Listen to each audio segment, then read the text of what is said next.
¿Quién le colocaría ese nombre?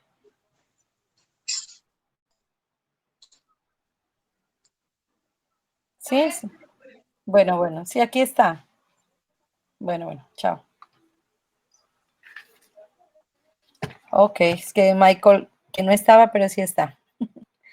¿Listo? Muy bien. Bueno, ya tenemos solo 23 participantes de, de 100 estudiantes, ¿no? Imagínense, 23 de 100. Estamos graves. Recuerden que el tema que vamos a trabajar ahora tiene que ver, a ver, David, ¿tú le colocaste clave para entrar? No. No, señora. Ah, ya. Por aquí hay otro chico que nos apareció.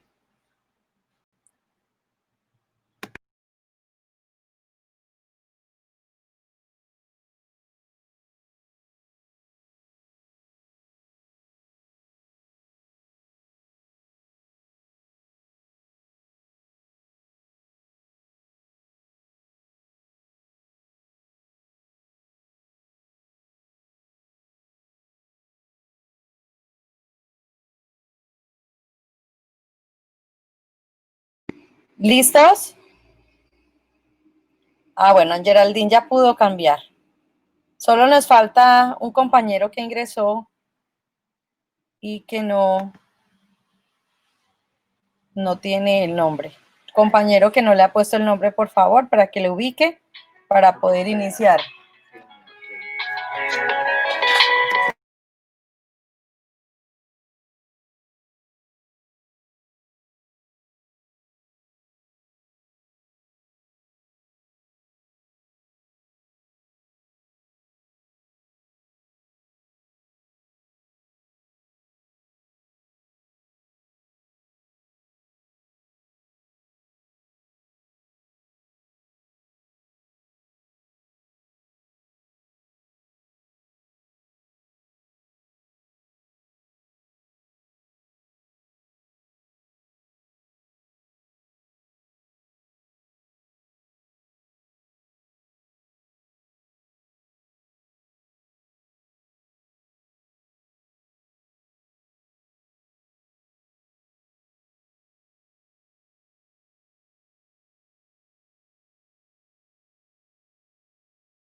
Bueno, iniciemos entonces, chicos.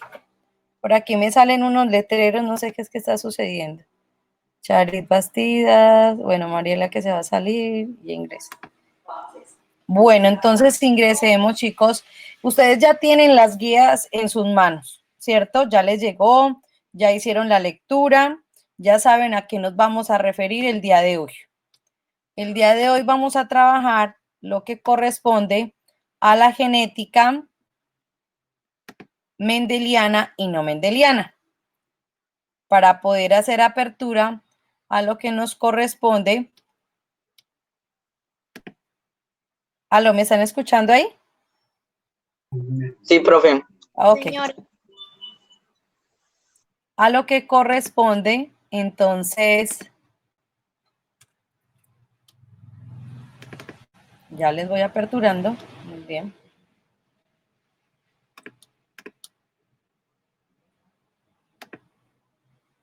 Les decía, con los famosos cruces de Mendel. ¿Listo? Entonces, para eso hemos preparado el día de hoy unas diapositivas para ir haciendo la explicación, pero les solicito, por favor, que quienes se les encargó tomar la asistencia, pues la tomemos, y a quienes se les encargó también que ojalá tengan sus apuntes o su cuaderno de borrador para ir tomando las anotaciones correspondientes. Bueno. Vamos a compartir la pantalla y ustedes ya me dicen si están visualizando las diapositivas.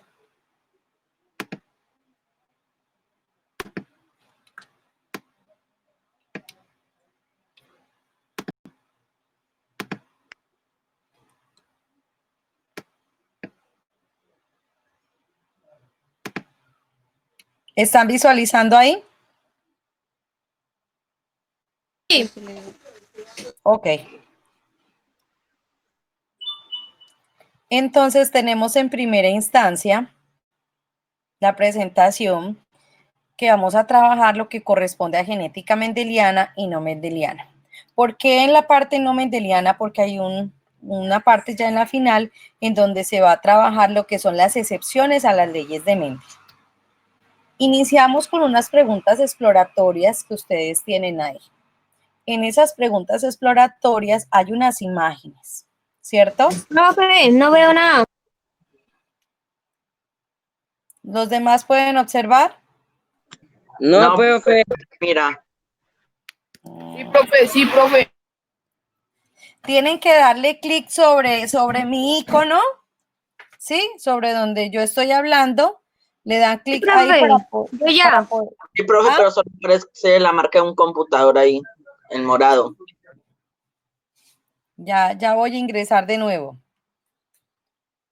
A ver, volvemos otra vez.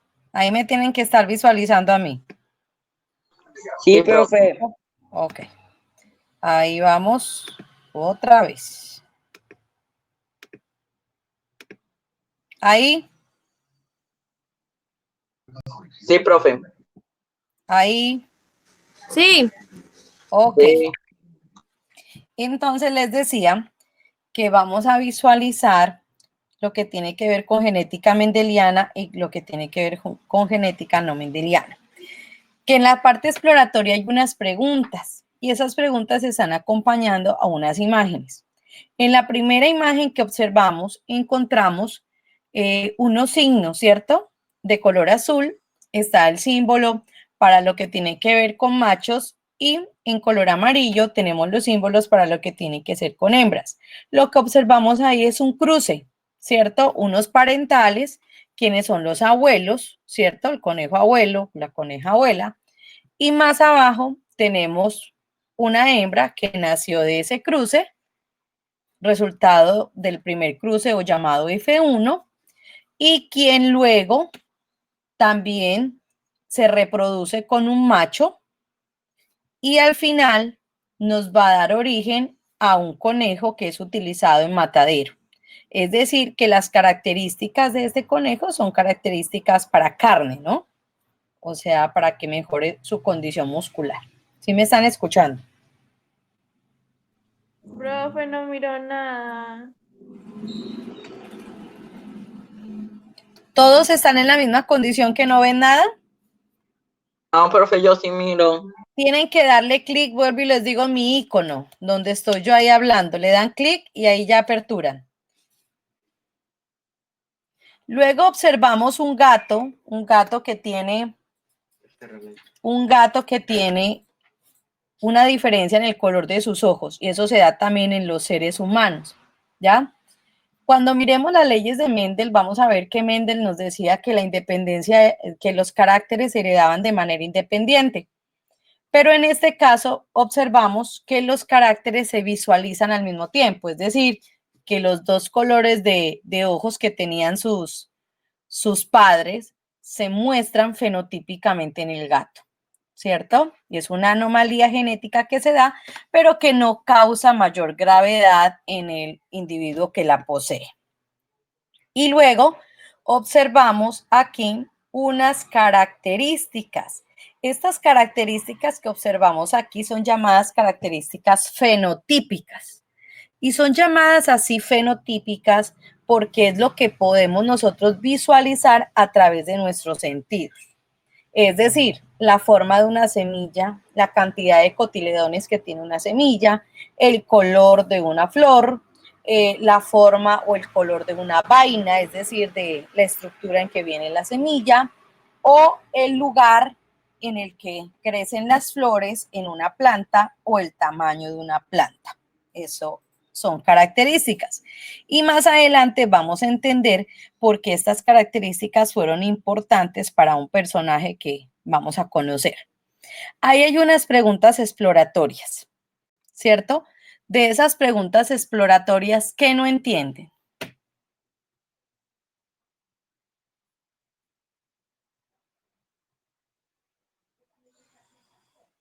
Jóvenes.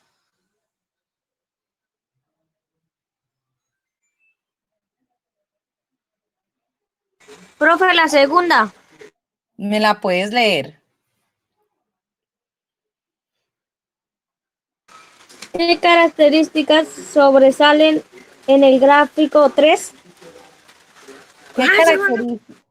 ¿Qué características tú crees que sobresalen ahí?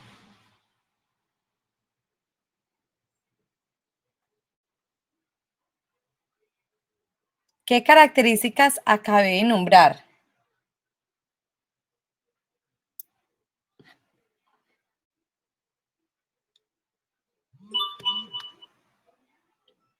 ¿Quién me dice qué características acabé de nombrar? Les dije que iban a ser importantes.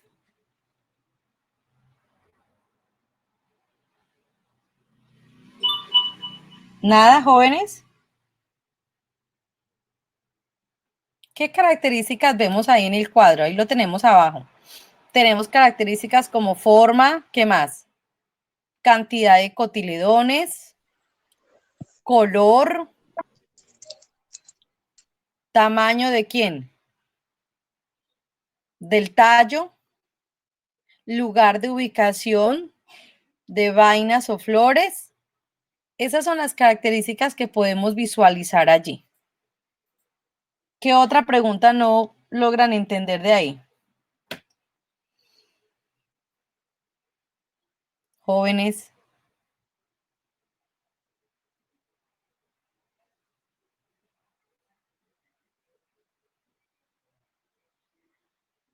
¿Lo demás entendido todo?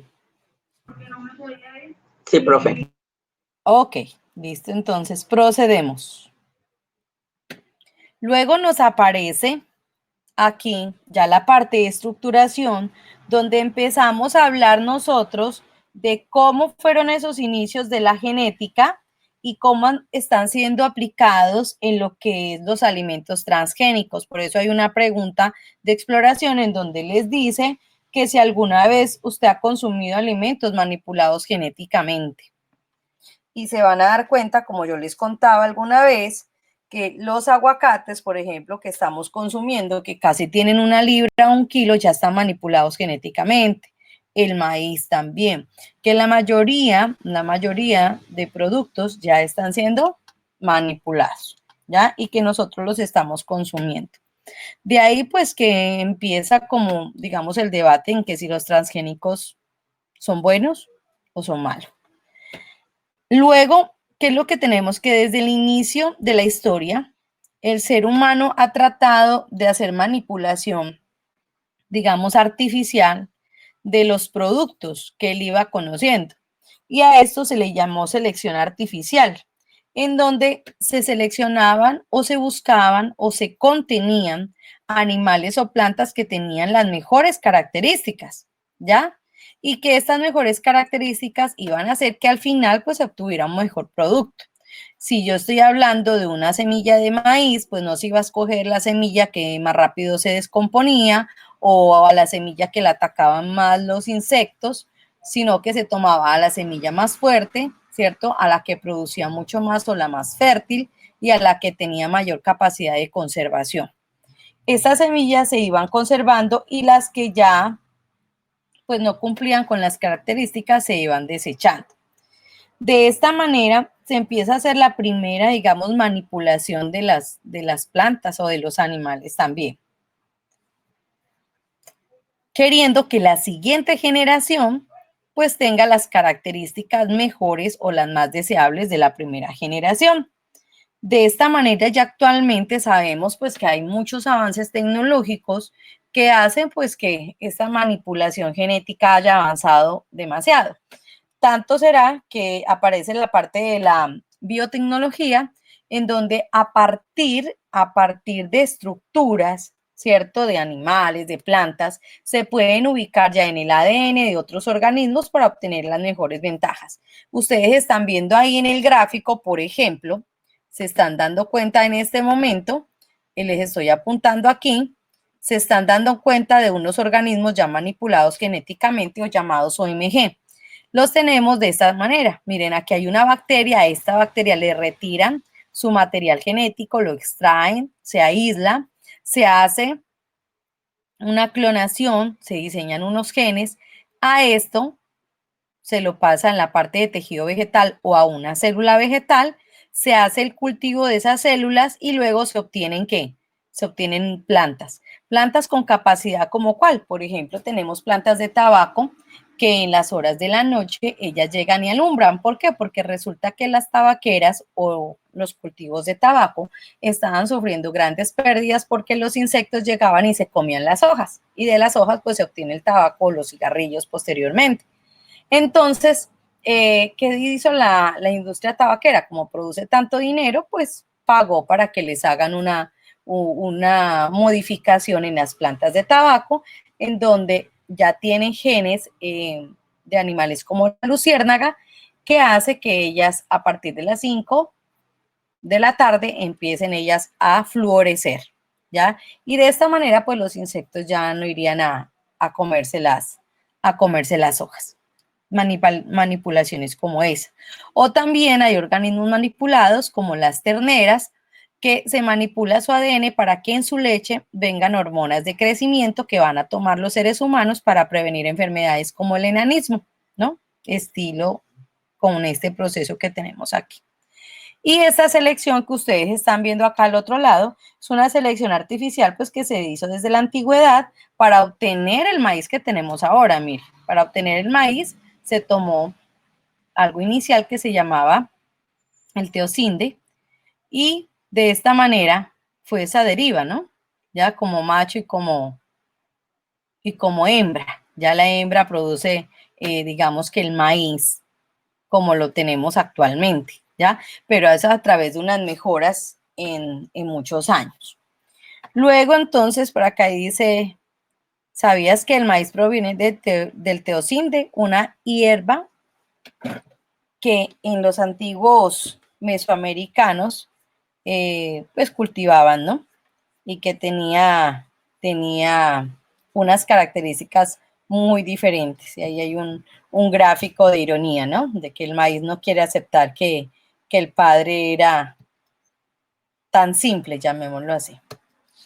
Luego ya les aparece ahí a ustedes una primera actividad para trabajar, ¿no? Después de esa explicación. Sí me están escuchando. Sí, profe, sí. Bueno, les aparece una primera actividad en donde les muestra unos gráficos y hay, Sí lo escuchamos, profe. hay un texto que dice, una de las mayores críticas en contra de los transgénicos es que el mercado es controlado por pocas multinacionales y ese es un gran problema. Recuerden que si empezamos a hacer la producción excesiva de transgénicos o de organismos modificados genéticamente, que ya es otra forma también de hacerlo, pues lo que se hace es que las industrias o las empresas empiezan a tener cierta propiedad sobre estas semillas y ya no todas las personas van a poder cultivar, solamente las empresas que han gastado y han hecho que esas semillas se conviertan, digámoslo, en un potencial rentable, ¿ya? Y entonces empieza a hacer se empieza a hacer privatización de la producción de cultivos, así que nuestros campesinos, donde siga creciendo esta parte de los transgénicos y de los organismos modificados genéticamente, va a llegar un momento en que no van a poder cultivar. No van a poder cultivar nada porque todas las semillas van a ser infértiles. Solamente las industrias las van a poder producir y solamente, digamos, que los campos o las empresas que estén encargadas de esta producción lo van a poder hacer. Pongo el ejemplo. Arroz Roa o Arroz Carolina tiene cientos de hectáreas para producir su arroz. Y si ya crea su arroz transgénico, solamente estas fincas van a estar autorizadas para producirlo. De esta manera, las demás fincas que quieran producir arroz no lo van a poder hacer porque ya no van a encontrar las semillas libres como las tenemos actualmente, que usted coge y siembra su plantica, siembra su semilla de aguacate y ella le crece, ¿ya? Hablamos de las especies nativas de nuestra región. Entonces dice aquí, por ejemplo, para el control de plagas en los cultivos se usan herbicidas producidos por las mismas empresas que venden las semillas, que resisten a estos herbicidas, porque todo es una cadena, recuerden, ellos hacen la enfermedad, pero también hacen la cura, ¿no? Analiza las siguientes imágenes y responde las siguientes preguntas. ¿Qué consecuencias tiene la monopolización del mercado de transgénicos? ¿Qué es monopolizar algo? ¿Qué quiere decir esa palabra monopolizar? Que una empresa tenga control sobre dinero o acciones, ganancias o Producción. la manipulación del mercado.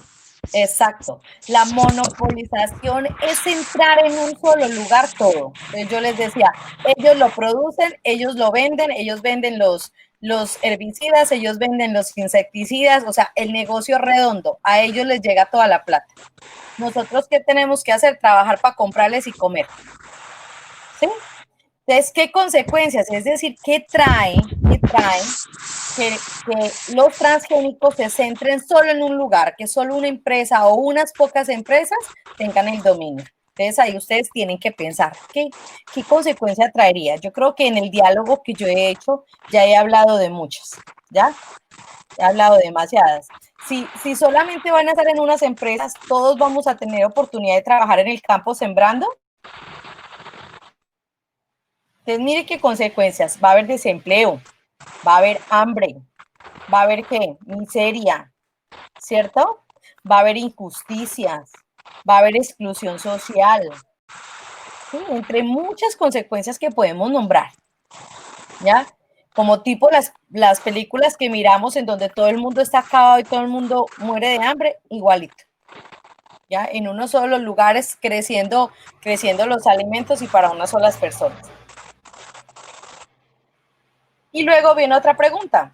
¿Por qué esto podría beneficiar o perjudicar la seguridad alimentaria? ¿Qué es eso de la seguridad alimentaria? ¿Quién me puede hablar? ¿Qué es la seguridad alimentaria? Es la seguridad de un alimento al consumirlo que no le vaya a hacer daño al humano. Bueno, y también los países trabajan en seguridad alimentaria, en lo que quiere decir es que a todo su pueblo, en el caso del pueblo colombiano, que al pueblo colombiano no le va a faltar el alimento, es decir, que el sector agrícola y el sector pecuario va a estar produciendo. ¿Listo? Eso es seguridad alimentaria, garantizar que a cada ciudadano no le falte la comida. Tenemos aquí imágenes, que ustedes también las tienen allá. Y encontramos cuáles son las 6 grandes, ojo, 6 grandes empresas que están manejando a nivel mundial, no es en Colombia, a nivel mundial la producción de plaguicidas. Vea, Bayer, y si es de Bayer es bueno, ¿sí o no? Dice la propaganda. Sí, Tenemos otro, Syngenta, Resto, DuPont, Monsanto, Dow Agrociencia, BASF. Aquí está el porcentaje que cada una de ellas maneja en acciones en el mundo. ¿Ya? Tenemos las 7 empresas que controlan el 71% del mercado de las semillas. Cuando compramos semillas para sembrar, aquí vienen los nombres de estas empresitas. Mire, tenemos Limagrain, Syngenta, DuPont, Monsanto, Dow Agrociencia otra vez, KWS, Bayer, Resto. Si nos damos cuenta, son las mismas las mismas empresas que están manejando tanto el plaguicida como la semilla, ¿cierto? Es decir, que ellos mismos, como les decía, pues ocasionan la enfermedad, pero también ocasionan la cura. Entonces, espero que les haya dado una idea para poder contestar esas preguntas que tienen ahí en esa primera actividad.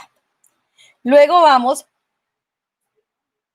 con lo más bonito de toda esta guía, que es aprender vocabulario. Y a ustedes, como les gusta bastante, pues espero que le hayan leído bien y que los que les está quedando tiempito recuerden ir transcribiendo en su cuaderno.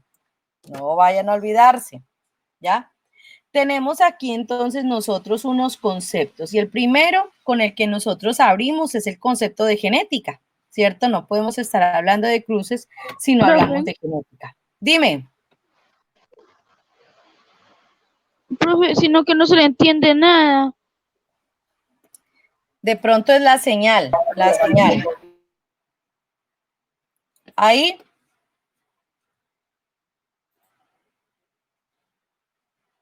Ahí está mejor. Un poco, profe. Es que empieza a llover y se les daña la señal a ustedes o se me daña a mí. Eso puede suceder. Entonces les comentaba que el primer concepto con el que trabajamos es el de genética, y la genética es la ciencia que estudia la transmisión de los caracteres hereditarios. Ese es el concepto, corto y sustancioso, ¿ya? El hecho de que usted tenga los ojos cafés, azules, el pelo liso, mono, es estudiado por la genética. Luego de ahí les aparece una serie más de palabras o conceptos como gen, genotipo, fenotipo, que espero seguirlos utilizando para que ustedes puedan familiarizarse con ellos. ¿Listo? ¿Cómo se aprende eso, niños? Leyendo.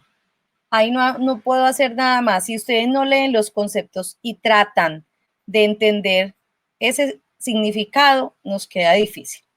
Entonces, aquí encontramos lo siguiente.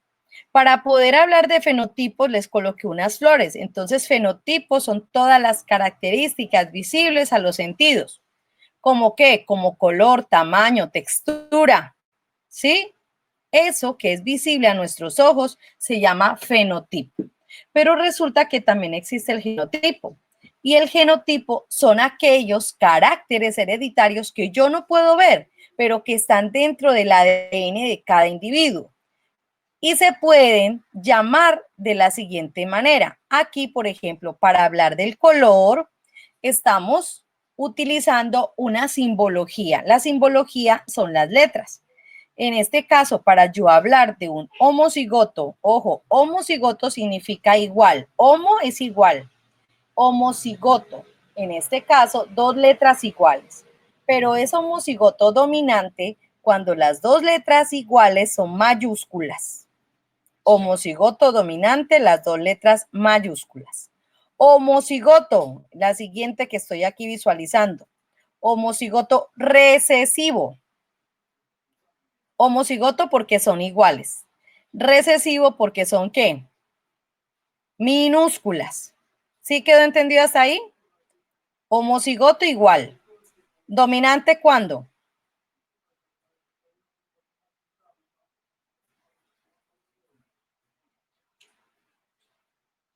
¿Cuándo es dominante, chicos?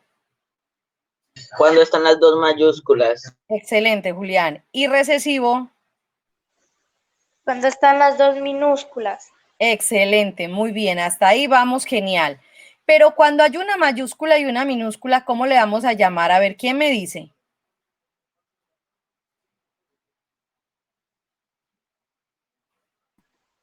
Heterocigoto. Excelente, muy bien. ¿Mariela me respondió? ¿O Caterine? ¿Quién me respondió? Mariela Bueno, Lizeth. Mariela, muy bien. Entonces, heterocigoto, muy bien. Cuando tenemos una combinación del dominante y el recesivo, esto se llama heterocigoto, que significa diferente, ¿ya? Pero ¿qué es la característica primordial que vemos aquí? Que el homocigoto, que el dominante en el heterocigoto va de primero, ojo, la letra mayúscula primero, la letra minúscula después. ¿Qué es lo que sucede en un heterocigoto? Si ven el fenotipo que está acá arriba, la flor se va a visualizar de color rosado. Igual que la homocigoto dominante, rosado, porque la característica dominante es la que se va a ver. yo no voy a ver la mitad de la flor rosada y la mitad blanca, sino con la característica dominante. Y para el recesivo, pues con la característica recesiva, que en este caso sería blanca. Lo que observamos acá abajo donde dice genotipo son los genes. ¿Qué son los genes? Los genes son cada uno de los sectores dentro de un cromosoma. Miren aquí este pedacito que les estoy marcando. Este es el gen que me va a decir el color de la flor. Cada trocito de ese cromosoma trae una característica. Puede ser el tallo, puede ser la vaina, la semilla, cada una de las características que tiene una planta. Igual acá, miren, igual acá, ¿no? Entonces, los genes son cada uno de los sectores donde viene marcado una característica o un alelo. Luego aquí yo les estoy mostrando algo que se llama el cariotipo. ¿Qué es el cariotipo? Es como el mapa de todos los cromosomas que tiene un individuo, ¿ya? En este caso les estoy mostrando el cariotipo de un ser humano. Miren, niños, estos son los cromosomas que nosotros tenemos. Esto es lo que somos en realidad. Somos un conjunto de 23 pares de cromosomas y que un par de esos es el que nos da la característica sexual, de hembra o de macho. Y cada uno de estos cromosomas que vemos aquí tienen sectores de alelos y cada sector es el que nos está dando el color de ojos, la forma de las uñas, la forma de las manos, la altura, todo viene destinado en cada una de estas partes de estos cromosomas. Cromosomas, ¿listo?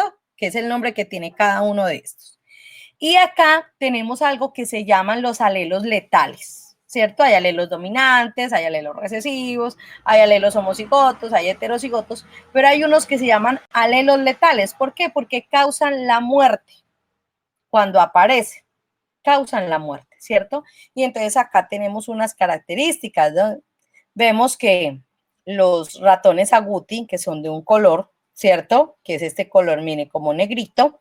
Entonces, si se cruzan homocigotos dominantes entre ellos, pues van a nacer iguales del mismo color sin ningún problema.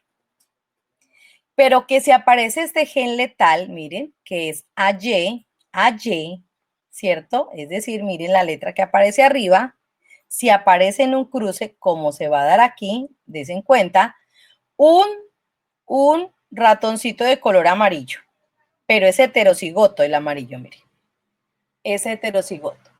Este cruce de este ratoncito amarillo heterocigoto nos va a dar origen a un agouti, que es a un negrito, a un amarillo, que es AY, a otro amarillo, AY, pero me aparece un letal, ¿cierto? Es decir, él o muere al nacer, ¿ya?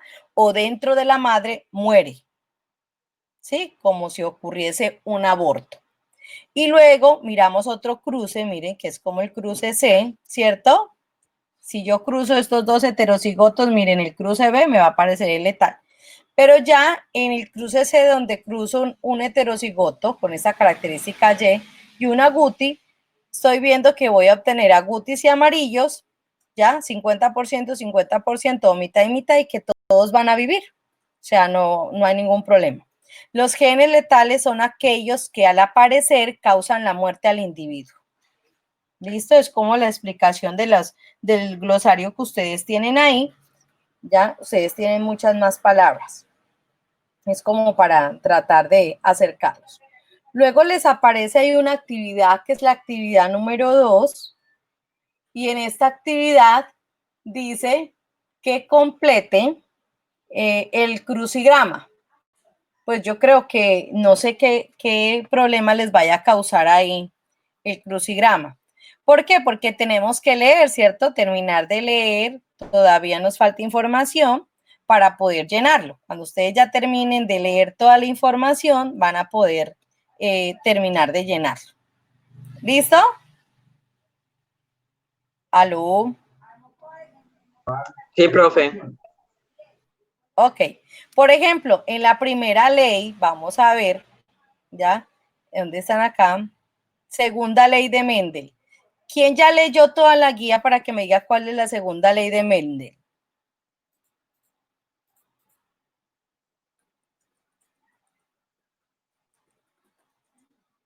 ¿Nadie?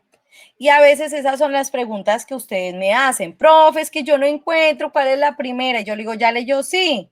Y entonces le digo, ¿y cuál es la segunda ley de Mendel? Se llama la ley de la segregación, ¿no? Con S. ¿Sí alcanza la palabra segregación aquí?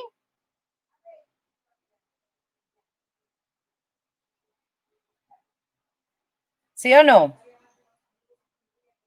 ¿Sí les alcanza o no?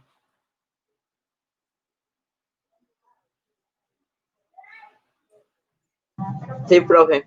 Ah, muy bien, entonces, leyendo si podemos. Dice, apellido del padre de la genética, la 10. ¿Quién es considerado el padre de la genética? Mendel. Mendel, muy bien. Gregorio Johann Mendel, ¿no? Es el nombre de él, pero como dicen el apellido, pues es Mendel. Entonces, si nosotros vamos a estar leyendo, ¿ya? Vamos leyendo la guía, vamos a poder ir llenando. Por ejemplo, dice características de un organismo. ¿Cuáles son las características de un organismo? Las visibles, yo les dije a la vista, que las puedo detectar con la vista.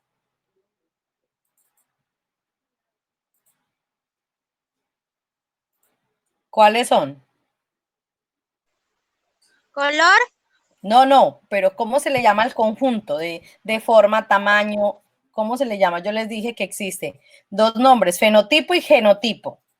¿Cuál es el que se encarga de las características visibles, de lo que podemos ver? ¿El fenotipo o el genotipo? Fenotipo. Genotipo, Muy bien, con F, fenotipo, y ahí les alcanza perfectamente.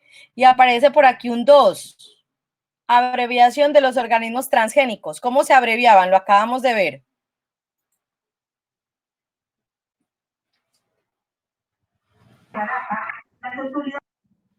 Los OMG, ¿cierto? Organismos modificados genéticamente. Hasta ahí yo creo que no hay ningún problema con que a medida que vayamos avanzando, pues puedan ir llenando ¿qué es? Este crucigrama. ¿No va a comer arroz? No va a comer, es que te pregunto. ¿Listo? Entonces, tengo la siguiente actividad. En la siguiente actividad aparecen 3 perritos, ¿cierto? ¿Sí los ven? sí, profe. Sí, señora. Ok. Y ahí me están pidiendo que interprete la imagen e indique cuál es el genotipo y el fenotipo. ¿Sí lo podemos hacer o no? ¿Cuál es el genotipo? A ver, ¿quién me dice cuál es el genotipo?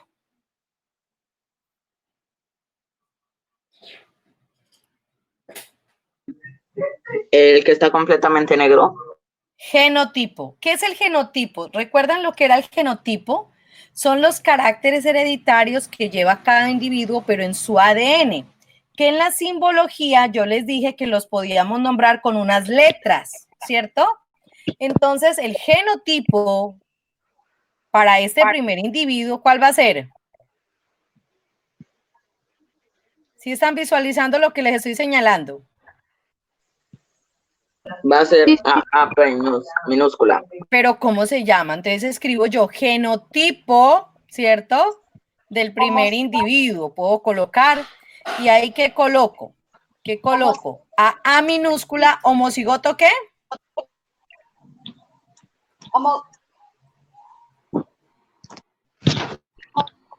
¿Qué sería? Homocigoto, ¿qué? A ver, ¿quién me dice?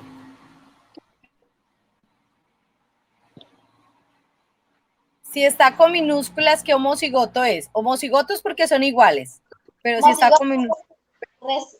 Recesivo. Muy bien, entonces en este entonces colocan ahí primer individuo, A minúscula, homocigoto recesivo. Eso es el genotipo. Y ahora sí el fenotipo de ese primer individuo, el fenotipo, lo visible a nuestros ojos, ¿qué va a ser?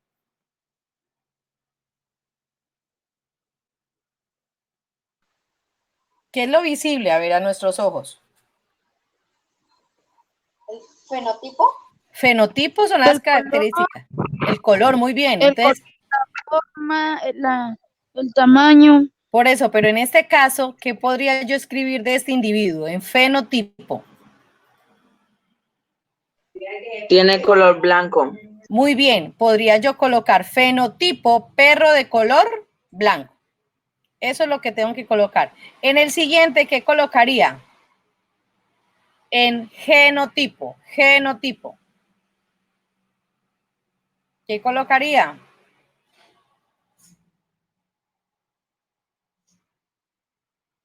¿Quién me dice? Heterocigoto. Muy bien, AA heterocigoto. Muy bien. Y en fenotipo, ¿qué colocaría? Manchado. Ok, perro blanco con manchas negras. Listo. Tercer individuo, genotipo.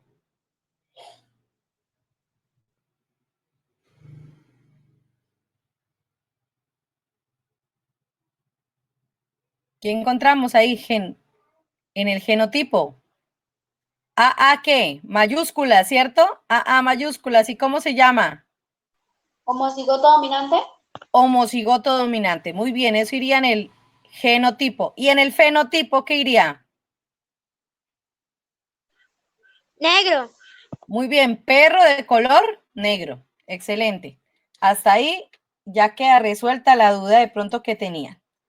Luego vamos a proceder con las bases de la genética moderna, y aquí ya aparece Gregor Johann Mendel, miren, el padre de la genética moderna, que pues la base de su trabajo era la agricultura, ¿no? ¿Qué hizo él? Seleccionar un cultivo para poder indagar unas bases genéticas y así implementar un plan de selección artificial. Este conocimiento ha servido demasiado hasta la actualidad, por eso es considerado el padre de la genética. Ya lo que se han hecho son avances, pero teniendo en cuenta sus descubrimientos, ¿no? Lo nostálgico es que él no llegó a darse cuenta, pues, que era el padre de la genética. Ya él, sus estudios, después de mucho tiempo que él murió, fueron tomados en cuenta. Él nació en 1822 en la República Checa. Él estudió biología, botánica y matemáticas también. Imagínense, si nosotros a veces no podemos con un solo estudio, ¿cierto, muchachos? Y él hizo solamente 3 carreras en la vida. Y luego ingresó como padre en un monasterio, es decir, que él era monje, que eso le sirvió demasiado porque él pudo dedicarse directamente a sus experimentos, especialmente con qué cultivo trabajó con la arveja. Nombre científico, Pisum sativum, y lo que pues estudiaba en ella era cuáles eran las características que se heredaban de generación en generación, cuáles aparecían y cuáles desaparecían. En estos experimentos que él realizó en un huerto que tenía ahí en el monasterio durante muchos años, y más de 28,000 ejemplares de 34 variedades de arvejas, él pudo determinar lo siguiente. Primero, pues que este era el cultivo muy fácil de sembrar, crecía rápido y la descendencia era numerosa, podía hacer y ver sus características, que las flores son hermafroditas, es decir, que poseen aparato reproductor femenino y masculino, y lo cual hace posible la autofecundación y el control de los cruces, que también era posible controlar la fecundación y evitar interferencia por polinizadores, o sea, por insectos o por otras personas, y que posee características viables para evaluar, es decir, tamaños, ya forma de la vaina, forma de la semilla. Todo lo que estamos viendo ahí en ese cuadro era lo que él podía observar en las plantas de arveja que él cultivó, ¿ya? Especialmente tuvo en cuenta 7 rasgos, que era textura, color de semilla, color y posición de la flor, forma y color de la vaina y la altura del tallo. Todo eso él lo pudo pues estar revisando y investigando. Mendel, pues, como les decía, tuvo bastante tiempo para hacer su experimentación, y de ahí aparecen los experimentos de Mendel, que se basan en algo que se llaman los cruces, ¿ya? ¿Qué es un cruce? Pues llegar y tomar unos parentales, parental 1, parental 2, macho, hembra, y aquí aparece el primer cruce y aparece una primera descendencia. Vamos a ver más adelante que hay unas leyes de Mendel, ¿ya? Y que con esas leyes tenemos unas características o unas condicionales, ¿cierto? dependiendo de cada ley. Y que después, si esa F1 vuelve y se cruza, es decir, se reproduce, un cruce es una reproducción, vuelve y se reproduce entre organismos de esa misma primera descendencia, va a aparecer una segunda descendencia que es llamada F2 o cruce 2. Principalmente inició el señor Mendel con estos cruces que observamos en la parte de abajo. Él tomaba las letras, les ponía a cada una de las características. Usted puede utilizar todas las letras del abecedario, no hay ningún problema, ¿no? En este caso, él utilizaba la A mayúscula, la A minúscula, pues para hablar de una característica, como podemos ver ahí, el color. El color amarillo era dominante, por eso es el que lleva el color y está en mayúscula. El color verde era recesivo, ¿no? Como podemos ver en la imagen. De esto, él sacaba pues las dos líneas, es la explicación, digamos, matemáticas que él hacía mediante el gráfico, y él miraba y mostraba cómo era que posiblemente se estaba dando la genética dentro de cada una de las reproducciones que él hacía en la F1. Entonces, ¿qué obtenía? De un cruce de homocigotos puros, dominante y recesivo, él obtenía que todos los descendientes de ese primer cruce eran heterocigotos. Luego, pues esto inicialmente para una característica era fácil llevarlo, muchachos, ¿sí? Para una característica. Pero si ya hablamos de color, de textura, de altura, y estamos hablando de 7 características, imagínense, A, B, C, D, E, F, G, hasta la G aquí, y todas de 2 en 2, y cruce líneas por todos los lados, pues se hacía un poco más complejo y más difícil entenderlo, ¿no? O sea, quedaba un poco más difícil. Entonces, también él ideó algo que se llama el cuadro de Punnett. ¿Sí lo están visualizando? Sí, profe. Muy bien. El cuadro de Punnett es como cuando ustedes estaban aprendiendo las tablas de multiplicar, que le ponían 1 por 1, 1. 1 por 2, 2. Igualito, porque recuerden que él fue biólogo y también fue matemático. Entonces, él creó la estrategia de poder explicar estos cruces con líneas, poderlos explicar acá en un cuadro de una manera más sencilla. ¿Qué hizo él? Tomó los parentales, en este caso el macho, y el parental hembra, y los ubicó en estos cuadros, ¿ya? Cuando se trabaja una sola característica, el cuadro se hace 3 por 3, como lo visualizamos aquí. Entonces, ¿qué es lo que hacemos? Las flechitas ahí nos están indicando. Tomo este homocigoto, ¿cierto? Que está acá dominante, y empiezo a hacerle cruzo con este homocigoto recesivo. La dominante va de primera, la recesiva va de segunda. Dominante de primera, recesiva de segunda. Dominante de primera, recesiva de segunda. Dominante de primera, recesiva de segunda. Lo mismo que nos dio aquí, miren, en este cruce, lo está obteniendo el señor Gregorio Mendel utilizando el cuadro de Punnett. Esto es un cuadro de Punnett. La representación gráfica de un cruce. Una F2, aquí teníamos una descendencia 1, acá tenemos la explicación de la F2. ¿Qué nos dice? Que tomamos 2 de estos individuos y los vamos a cruzar, los vamos a reproducir entre sí. Por eso él trabajaba con vegetales y era aplicable, pero cuando nosotros ya vamos a trabajar la genética mendeliana con los seres humanos, pues ya aparecen algo que son las excepciones a las leyes de Mendel. ¿Por qué? Porque yo no puedo tomar 2 hijos, un hijo y una hija, y hacer que se reproduzcan para que me dé estos genes. ¿Sí me hago entender? Pero en las plantas sí yo podía hacer autopolinización, es decir, coger el polen de esta planta, ¿cierto? Que está aquí, y colocárselo a esta planta.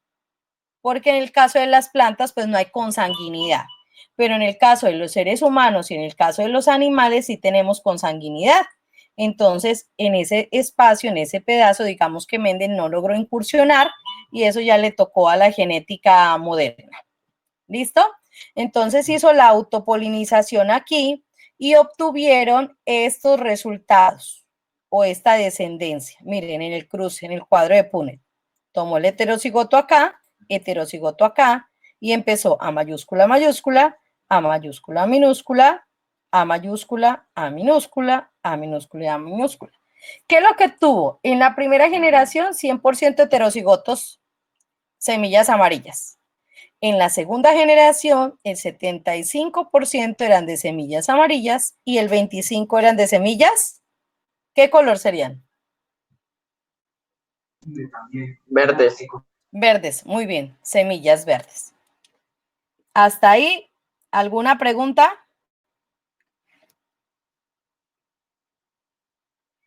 No, profe. Vamos más perdidos que antes, pero bueno, no mentiras. Seguimos. Las leyes de Mendel.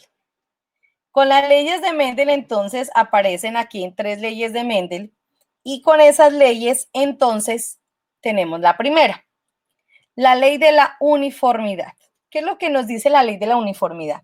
La ley de la uniformidad nos dice que al hacerse un cruce, ojo, un cruce de 2 razas o líneas puras, en este caso, homocigoto dominante, un parental, homocigoto recesivo, el otro parental, en la primera generación o en la F1, el 100% de los individuos van a ser de carácter heterocigoto, donde se va a mostrar la característica dominante. O sea, si vamos a hacerlo visible, mire, son semillas amarillas con semillas verdes, vamos a obtener que todas las semillas van a ser amarillas. Eso nos dice la ley de la uniformidad. Ustedes lo tienen en su guía, pues explicado con un ejemplito de flores, ¿no? Yo traté de hacerlo acá diferente. Luego nos vamos con la segunda ley o ley de la segregación. Con esta ley de la segregación o principio de la segregación, entonces, ¿qué obtenemos? Que se tomaban de la primera F1, ¿cierto? Los descendientes heterocigotos. Si yo tomo 2 heterocigotos para una característica, como es el color amarillo, entonces, ¿qué es lo que voy a obtener? Les decía a ustedes, si vamos a cantidades, unidades, serían 3 semillas amarillas, una verde en la segunda generación, o 75% de semillas verdes y 25% de, 75% de semillas amarillas y 25% de semillas verdes, ¿ya? Esa es la ley de la segregación. ¿Qué nos dice la ley de la segregación? Nos dice que al cruzar los 2 individuos de la primera generación o de la F1, voy a obtener una segunda generación en la cual va a reaparecer un fenotipo que estaba oculto, que era el fenotipo recesivo, en este caso el color de la semilla verde, y obtendría una proporción de 3:1, que es lo que observo aquí. 3 de la característica dominante, 1 de la característica recesiva. Y por último, la tercera ley, ¿ya?, que es la ley de la segregación independiente de caracteres, o también llamada ley de la segregación independiente, o también llamado ley de la independencia de los caracteres no antagónicos. Bueno, cada bibliografía los conoce diferentes. Yo se los nombro hacia ustedes para que no se me vayan a asustar y van a decir, ay, la profe se equivocó. No, cada bibliografía los puede tomar diferentes. ¿Qué es lo que debemos tener en la cabeza? Debemos tener en la cabeza es que cada uno de los alelos, ¿cierto?, de las características se heredan de manera independiente. Es decir, si yo hablo de color de la semilla, es muy diferente a hablar de la forma de la vaina que lleva la semilla. Es decir, esa partecita donde vienen cada las semillitas, ustedes han visto el frijol, la arveja, abren lo que se llama la vaina, es esa cápsula que los trae. La característica de color de la semilla es muy diferente a la característica de la forma de la vaina, ¿ya? Se heredan de manera independiente. Luego ya con la genética humana y la genética de los animales, pues nos dimos cuenta, ¿cierto? Ya con las excepciones a estas leyes, pues en algunos casos, de que hay caracteres que vienen ligados. Es decir, su color de ojos viene ligado con la forma de ojos, su color de cabello viene ligado con el color, con la forma del cabello. Si es liso, pues con el color café, ya viene ligado. Entonces tenemos aquí un ejemplo que cuando ya trabajamos con más de una característica, ya estamos hablando en ese caso de 2 características, color de la semilla y forma de la vaina, pues cada uno de estos genes son independientes. ¿Por qué? Porque aquí obtenemos, mire, semillas que son amarillas y que tienen forma ¿qué? Forma lisa. Pero acá tenemos semillas amarillas con forma rugosa. Acá tenemos semillas verdes con forma lisa. Y acá tenemos semillas verdes con forma rugosa. Es decir, 4 diferentes fenotipos que pueden aparecer. Entonces, por eso hay independencia de cada característica. cada una se hereda de manera independiente a cómo se estén generando. Y si se dan cuenta ahí de ese cuadro de Punnett, ¿cierto? Miren que ese cuadro de Punnett es mucho más grande ya porque hay dos características. Imagínense donde trabajáramos 3, 4 o 5 características, ¿cómo sería ese cuadro de Punnett? Luego entonces nos aparece algo. Si hay unas leyes, pues lógico, aparecieron luego unas excepciones. ¿Por qué? Porque no se aplica 100% toda la ley, digamos, en un 100%, sino en un 80, 70 o hasta 60%, porque apareció la genética en los animales y la genética en los seres humanos que varía en algunos casos de las leyes que daba el señor Mendel. Una de esas tenemos que es la dominancia incompleta y que se encontró en una flor que se llamaba la flor de dragón. Se encontró de que las flores, estas son rojas, puras, recuerden, blancas puras. Estamos hablando de la primera ley, que es la ley de la uniformidad. ¿Qué es lo que se tendría que obtener aquí? Según la ley de la uniformidad, dice que tendría que obtener en la primera generación un 100% de flores rojas. Dice la ley de la uniformidad. ¿Pero qué se obtiene? ¿Qué me dice que se está obteniendo aquí?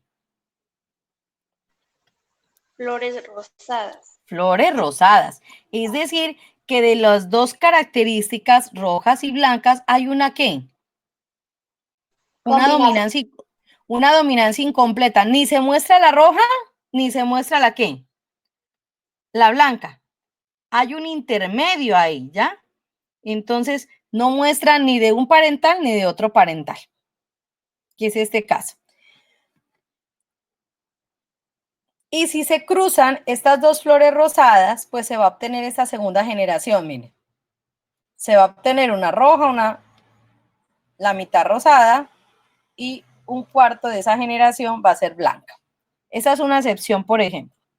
Luego tenemos otra que tiene que ver con la codominancia y tipos sanguíneos.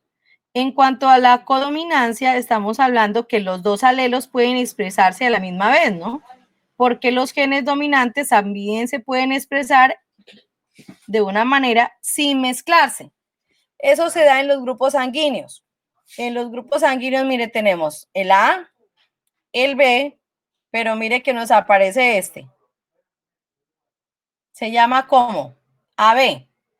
Entonces ahí los dos se visualizan, los dos se ven, ¿ya? No se ve ni solo el A o solo el B, se visualizan los dos. Hay otra excepción a la ley de Mendel que se llaman alelos múltiples, ¿sí? Cuando yo estoy hablando de alelos múltiples es cuando un gen puede existir de diferentes formas, ¿ya? Como por ejemplo, cuando estamos hablando de esas líneas o de esas razas de conejos, no hay uno que domine sobre otro. Mire, podemos pasar de un negro a un color chinchilla, a un himalaya y terminar en un albino. Son todas las clases de alelos genotípicos que puede haber o alelos múltiples que se puede generar. Hasta ahí, muchachos.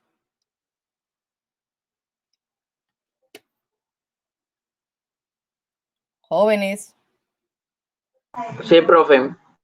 Aparece la parte ya de contrastación, ya que es la actividad número 3. Y dice, representan cuadros de Punnett del siguiente ejemplo. Y acá dice que el pelo liso es un carácter codificado por un alelo llamado recesivo. Y ahí está con la letra B. Y que el pelo crespo por un alelo dominante y aparece la B mayúscula.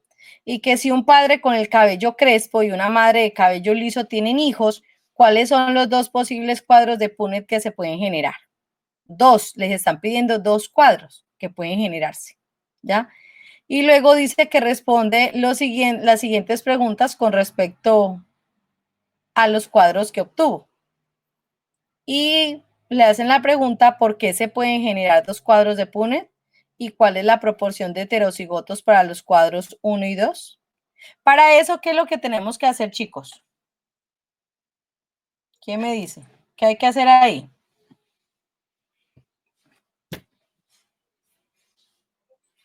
Hay que hacer el cuadro, ¿cierto? Hay que hacer el cuadro y poder hacer la explicación. Entonces, yo apenas terminemos esta charla, les voy a enviar 3 videos, ¿sí? 3 videos cortos para que ustedes materialicen lo que son con los cruces mendelianos, ¿sí? Lo que son los cruces mendelianos y lo que son las leyes de Mendel. Ahí voy a aparecer yo explicándoles para que no me olviden. Y van a poder contestar estas preguntas. No se las hice con el mismo ejemplo, ojo, utilicé el color de ojos, pero la esencia es la misma. Solamente aquí es cabello y allá es pelo. Perdón, aquí es cabello y allá es el color de ojos. ¿Sí? Espero que tengan bien en cuenta eso para que hagan los cuadros. No se me den por vencidos, jóvenes, sin antes intentarlo, por favor. Sin antes intentarlo. No se me den por vencidos. Y aquellos que logren hacer muy bien su trabajo, tampoco lo regalen, porque harto les cuesta, mire, estar ahorita en la charla y posteriormente hacer la actividad. Entonces, este punto se los voy a enviar en un video explicándoles el ejemplo para que puedan ustedes realizarlo. Y ahora viene la última parte que ya tiene que ver con la parte de la transferencia, en donde hablamos de investigar, ¿cierto? Y qué tan importante